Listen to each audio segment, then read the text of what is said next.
kan mulai dari tahun 2023 maupun awal 2024 nanti.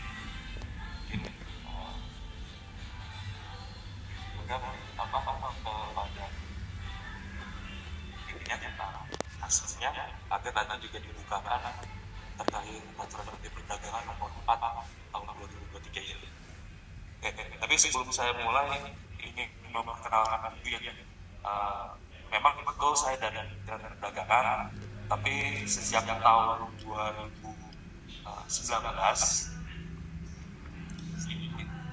dilakukan kantor yang khusus untuk terkait pengawasan. Jadi semua pengawasan dilakukan oleh Kementerian Perdagangan itu dipangkat atau diperbantukan ke 4 kantor seluruh Indonesia. Jadi kami ada kantor Medan untuk seluruh wilayah Sumatera, ada kantor Surabaya untuk provinsi Jawa Tengah, Jogja, Timur, NTB, Kalimantan Timur, Selatan, Tengah,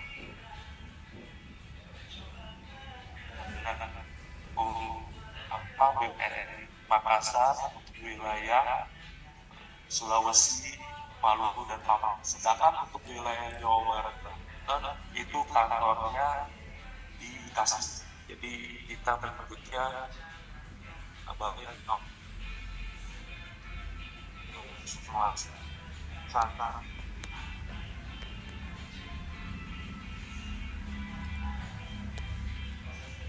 Saja yang dilakukan oleh kantor BPN ini itu mulai dari reject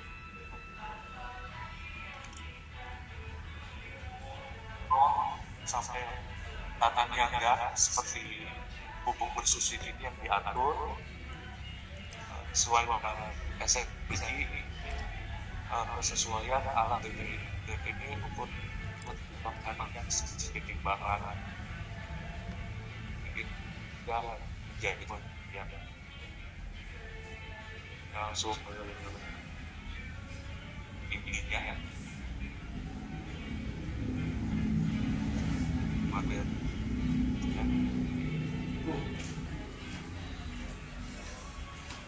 dasar apa sih untuk yang mengatur terkait pengawasan pupuk bersubsidi. Inilah peraturan menteri perdagangan 4 tahun 2023 itu tentang pengadaan dan pengelolaan bersubsidi untuk sektor pertanian. Walaupun tahun 2023 ini bukan peraturan baru ya, karena sebenarnya dari tahun 2013 ini sudah diatur. Tapi kenapa ada perubahan tahun 2023? Karena ada pengaturan di tahun 2002 bahwa semua jenis usaha itu harus bisa menerapkan ke OSS. Nah, makanya Bapak mungkin tahun 2023 ingat ya, ini semua dipaksa berpikir modernisasi, dianjurkan berpikir NIB ya, NIB kemudian dimasukkan KBLI. Nah itu memang pada tahun 2002 itu semuanya wajib, semua usaha itu harus menggunakan NIB. Maka peraturan ini pun mengikuti peraturan ini. Jadi memang sudah zamannya kita semua terdaftar Pak, gitu. Dan daftarnya sesuai gampang ya. Kalau memang perorangannya tidak pakai KTP. Jadi memang setiap bidang itu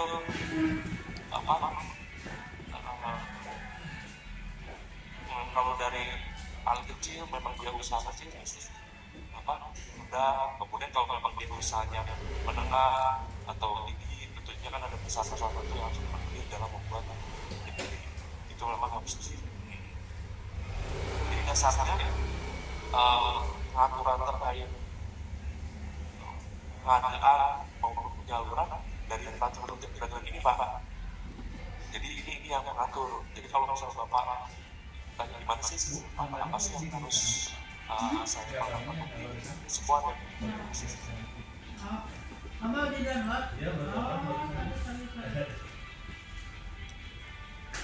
ternyata dari dengar di komputer.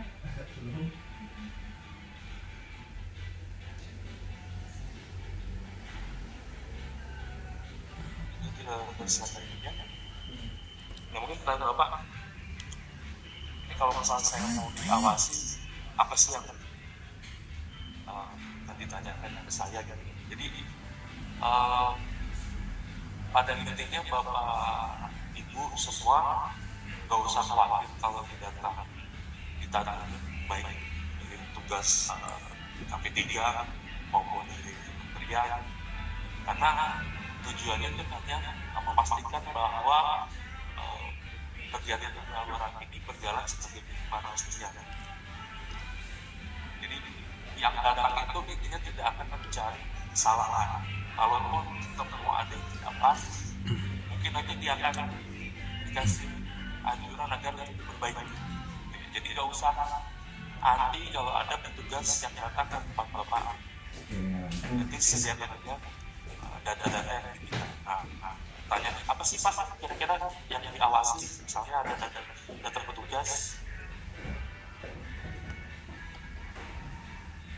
Saya selama pelaksanaan pengadaan maupun penyaluran, jadi masih sekitar data-data ini. Kemudian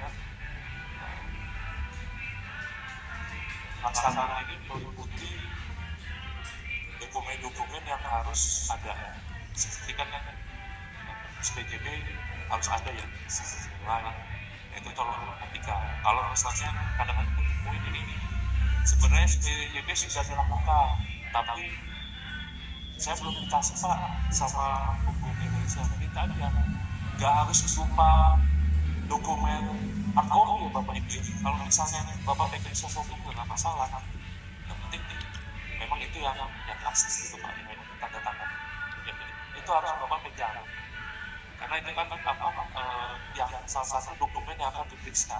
Jadi kadang-kadang sudah Pak nggak tahu sampai sekarang belum diberikan gitu. Paling penting kalau misalnya mereka susah memberikan hak kopinya, Bapak pada sosoknya itu Bapak buat pegang. Untuk dokumen apa lagi? Dokumen tunjukkan itu juga harus dipegang.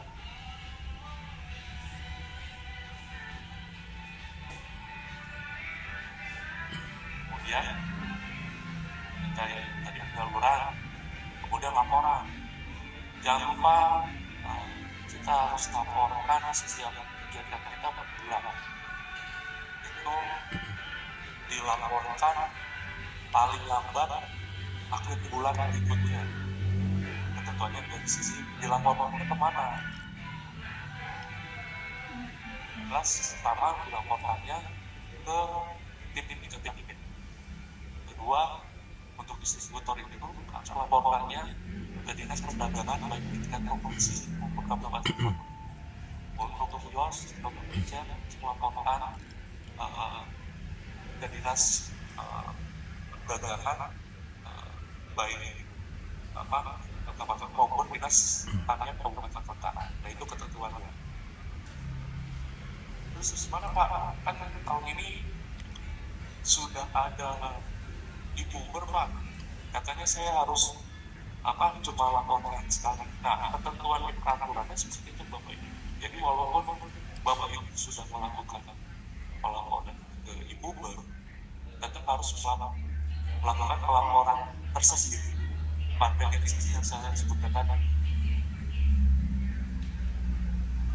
Terakhir itu kayaknya kesesuaian untuk posisi. Ini memang tanggung jawab Bapak, baik di tingkat distributor maupun di manajer. Ini adalah tanggung jawab dari Polri. Tapi tetap saja nanti sarannya akan dilakukan pengambilan di tingkat distributor maupun di tingkat manajer. Tentunya dilakukan dengan cara membeli. Nanti yang dites apakah mutunya itu sesuai dengan SNI atau tidak. Jadi nanti bisa saja nanti ada petugas baik dari kementerian maupun dari dinas provinsi atau kabupaten kota melakukan pengambilan sampel. Itu dimungkinkan walaupun tidak semua, karena biasanya kan sudah cukup sekali. Misalnya sudah pernah dari akan lihat tempat produksi juga ya. Soalnya dari Bujang sudah pernah dilakukan pengambilan sampel, makanya biasanya tidak akan diulang lagi.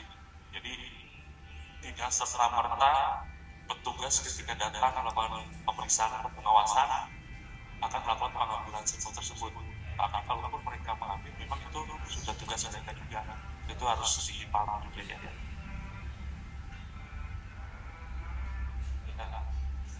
Ya. Nah ini bagaimana misalnya tadi ketika dilakukan pengawasan tadi kira-kira ada saksinya tidak? Ada saksinya, tapi itu misalnya setelah diberikan anjuran, oh ini Pak, Bapak belum punya TDG, oh Pak, Bapak belum urus KPLI, kemudian setelah itu Bapak tidak pernah melakukan perubahan itu bisa diberikan sanksi. Jadi akan mendapat sanksi administratif berupa teguran tertulis dan bupati melalui dinas yang membidani negara. Apabila setelah misalnya Bapak itu saya mudah-mudahan tidak terjadi ya, tapi misalnya Bapak sudah dikasih anjuran, Bapak tidak melaksanakan, sampai akhirnya keluar teguran tertulis, Bapak tidak melaksanakan, maka biasanya tidak lanjutan terhadap rekomendasi jabatan perkunjungan distributor atau rekomendasi jabatan itu sanksi. Jadi saya harapkan ketika nanti misalnya di awal ada korek, ya mohon segera dilakukan perbaikan apapun itu nanti hasil temuan dari tim baik dari KP3 maupun dari kementerian maupun dari dinas posisi.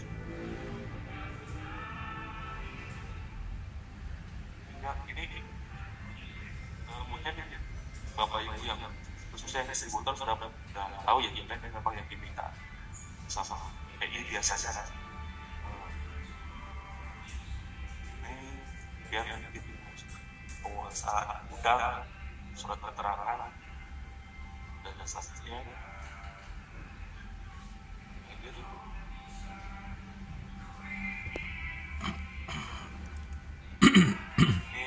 Kewajiban Bapak Ibu bisa saya baca.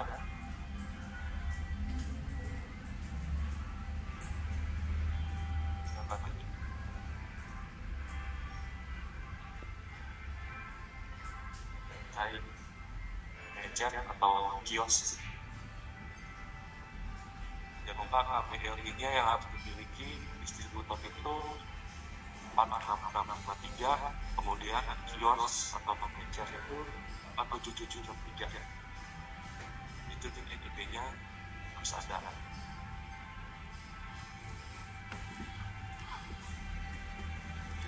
Ini buat manajernya. Wow.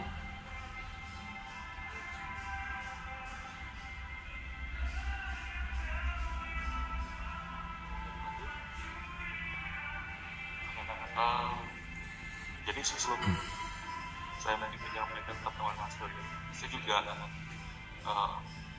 mengingatkan sekali lagi, tolong Bapak Ibu distributor maupun kios jangan aneh ketika diadakan atau dilakukan pengawasan. Tapi jelas jangan menolak karena memang itu buat utama. Apalagi dengan alasan saya harus ditemani sama dari orang PI-nya gitu. Apalagi beralasan seperti itu, nah yang ada kalau membuat kecurigaan bagi kita kan petugas pengawasnya. Gak apa-apa sih kalau misalnya Bapak tidak ada atau tidak diberita atau tidak dididik apa yang harusnya Bapak mengerti, karena kita tanyakan kenapa bisa jadi kayak tadi, oh saya sudah tanda-tangan SPJP tapi sampai sekarang dokumennya belum diberikan. Kita tidak bisa bertanya nanti kenapa belum dikasih pegangannya distributor atau meja. Jadi sekali lagi tidak usah khawatir ketika didatangi oleh petugas. Kemudian ada saja Pak, tugas tandanya apa Pak? Yang jelas kalau latihan pasti kami ada tanda warna, kemudian pasti membawa surat tugas. Itu silakan ditanyakan saja, pasti ada. Nggak mungkin data itu tanpa tugas tanpa ada tanda warna. Kalau mau cek antara surat tugas dan tanda warna silakan, itu nanti ada nomor PIN-nya. Nah, terkait seragam, tentunya kalau seragam memang tidak ada ketentuan atau pengawasan. Yang jelas untuk periode ke dari tahun ini kita pesen 1 titik. Tapi kalau misalnya nanti tapi kalau yang pasti ada yang diatur dalam ketentuan raca dan pengawasan kita itu pasti sama kenal sama surat tugas.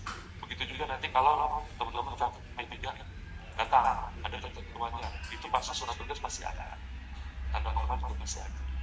Seragam biasanya seragam yang digunakan pada hari itu ya untuk pengawasan biji seperti itu Bapak Ibu. Sekali lagi jangan nanti ketika tugas pengawas datang gak usah khawatir, waduh saya dokumen belum apa-apa, karena Bapak jelaskan saja. Kami bisa memaklumi kalau memang itu kendalanya bukan ke Bapak, tinggal datang ke orang bagaimana agar dari hukum Indonesia nya misalnya segera mungkin minimal soft copy-nya sudah Bapak pegang. Ketika ada tulisan seperti itu memberikan soft copy-nya. Ya. Dan beberapa temuan yang kita temui selama pengawasan 2 tahun ini adalah pertama itu ada manajer yang jual harganya lebih tinggi IT. Ya kan? Untuk masuk produk terus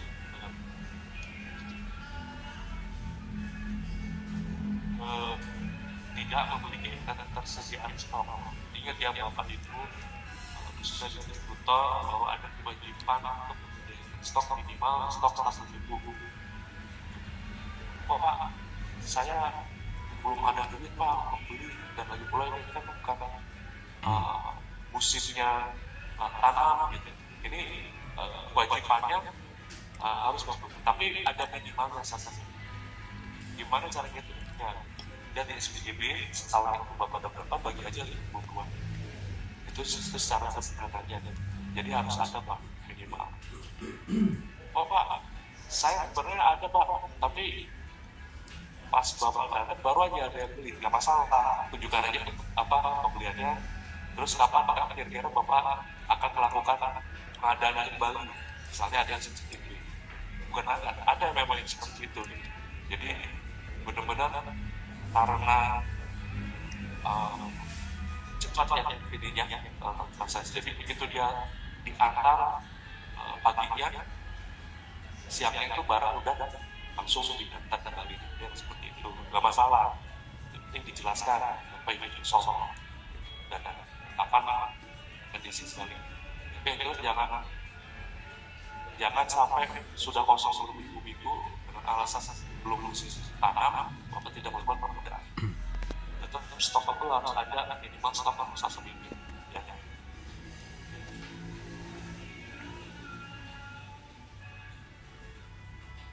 Terus terakhir tidak memiliki sarana pengangkutan. Ini saya lihat sejarah ya, kebanyakan institusi sudah punya sarana pengangkutan. Jangan lupa sarana pengangkutannya itu harus ada tandanya ya, kalau itu global tanah untuk subsidi bisa ditempelkan, bisa taruh di laminate, taruh di depannya, apapun itu harus ada yang bisa melakukan.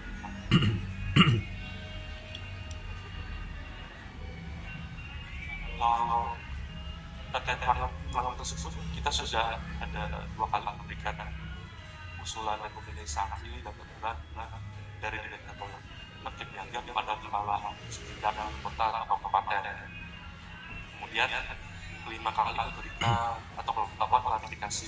Nah, jadi Bapak Ibu lihat ya, jadi tidak serta-merta kita melakukan rekomendasi sanksi. Walaupun misalnya sudah dinaikkan manual, tetap itu dilakukan klarifikasi lagi. Ada kesulitan apa sih? Apa misalnya harganya tidak masuk juga? Dan distributor memang dapat berapa? Itu dari distributor memang biaya pengangkutannya berapa sampai harganya tidak masuk. Jadi bayangin aja dari keterangan tersebut ada 5 pelaku usaha klarifikasi, tapi yang itu hanya 2. Artinya memang kita juga melihat kira-kira kemampuan atau kesulitan yang dihadapi itu seperti apa. Tapi kalau misalnya kita melihat oh ini memang lala, tidak pernah ada negosiasi dengan pupuk Indonesia terkait harga. Kalau misalnya memang dia dapat negosiasi beratnya, khususnya misalnya wilayah-wilayah yang harus menggunakan tol, itu kan menambah biaya akun. Nah itu tuh silakan mobil apa kita juga akan mengajak bicara. Jadi kalau memang ada kendala-kendala seperti itu tolong jangan didiamkan saja. Ini bukan karena ini barang yang diatur, terus tadi juga disampaikan bahwa ini tujuannya banyak kan, bisa mengatasi kemiskinan. Jadi sebelum Bapak melakukan tugas mulia di sisi, jadi jangan hanya menganggap ini bisnis seperti biasa. Oh, biaya saya naik, kan kita naikkan harga. Bicarakan sama pemilik Indonesia, Pak, ini situasinya sedikit begini, saya tidak bisa harganya jadi LWPP saya kasih ke ngecer. Itu tolong silakan dibicarakan langsung, jangan dibiarkan pengecer itu akhirnya menjual dengan harga di atas HED. Jangan.